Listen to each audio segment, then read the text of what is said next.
What's the most insane phone call you've gotten from school? Our daughter, 7, started school last month. I told the front office that under no circumstances should they call me if something happens to her, especially on Wednesday, Thursday, or Friday. I work, and I am not allowed to have my phone on my person while working. They were told explicitly to call her father, who works overnight but is home all day as a result. I get to my lunch break today, and what do I find but 16 missed calls from the school? I assume she's been hospitalized or there's been an active shooter. Something horrible that warrants 16 calls to the parent they were told not to call. I call the school frantically before even looking at my voicemail and find that they called me because she threw up. Threw up. Blood? Nope. Regular throw up. But because I didn't answer, this woman considered it abandonment and made a call to CPS. I asked if they'd called my husband. Nope, just me. And I didn't answer, which isn't allowed. I called him and he went to pick her up. A woman was sitting with her in the nurse's office, who was also there during orientation night, but she wasn't our kid's teacher or administration, so we didn't get introduced to her. As soon as my husband got there, she scurried off. And when he asked the woman at the front desk who she was, she reiterated that she had called someone about your wife abandoning your daughter, and told him if it happened again, it would be a lot more serious, and we should consider making sure moms are always there when their kid needs them. There is no fucking way that a CPS agent is just hanging around this school at all times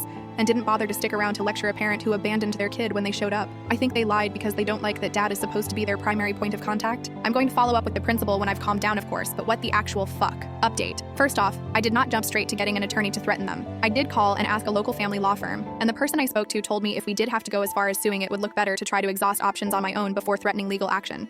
But they would be happy to look over any communications between us, and we could CC them on any emails, and asked me to get any information on the potential neglect abandonment case I could, while they looked into it as well. I started by sending a follow-up email to the principal, and CC'd the superintendent and law person on it, asking for confirmation that they had checked our file for who to call, more details on who exactly was spoken to at CPS, any case numbers, and the name of the person who was sitting alone with my sick daughter and did not speak to my husband or identify themselves. Unfortunately, the principal was out of town for several days with a family emergency. After a day with no reply, the superintendent emailed me directly asking for more details, and I sent them an email outlining exactly what had happened from our perspective. Screenshots from my phone, my husband's phone, and his mother's phone showing the phone calls and the lack of them. Monday, the principal finally got back to us and we got some answers. The woman sitting with our daughter was one of the school counselors, just not the one assigned to her. No one actually contacted CPS. There is no case open against us. That was just a straight up lie. The woman who told me she had actually called the school's social worker, not CPS, who then sent the counselor to sit with her, instead of, telling her that was ridiculous or going himself. The counselor claims she was under the impression that she was just keeping our daughter company until the parents arrived,